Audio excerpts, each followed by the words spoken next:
One of our major initiatives is the New England Comparative Effectiveness Public Advisory Council, or CEPAC. The reason that we view this as so important is because it's a real expression of our belief that evidence is something that can be discussed in the public domain by all stakeholders coming together, and to help really trigger action to improve both the outcomes and the value of healthcare.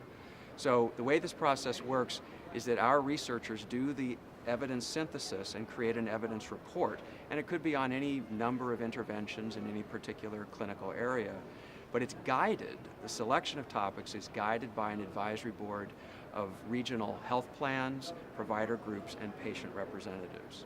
So once we create this report, we basically give it to an independently selected council. This is the CEPAC itself.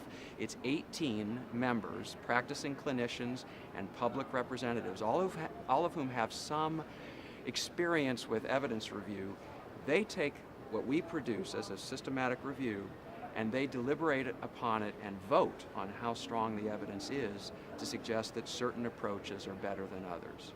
And it's that process of having a public body do it with public input, with comment from a lot of different stakeholders, the product of that gets a lot of legitimacy and traction regionally. And so we work with stakeholders after the meetings to help them translate the CEPAC report into different benefit designs and decisions, into clinical guidelines, and into patient tools and other outputs that really help get that evidence translated into action. There's so many different moving parts in the healthcare system, yet sometimes you have to focus on where the opportunities lie.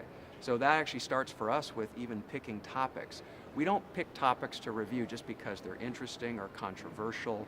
We actually talk to the stakeholders and we say, if we were to do an evidence review and help you understand it, would you use it? Do you have a particular purpose and goal for its use? So that's how we prioritize the topics that we look at, both as a research institute and through the CEPAC process. And then again, you have to understand the way that your decision makers are trying to look at the world and what kinds of information they need.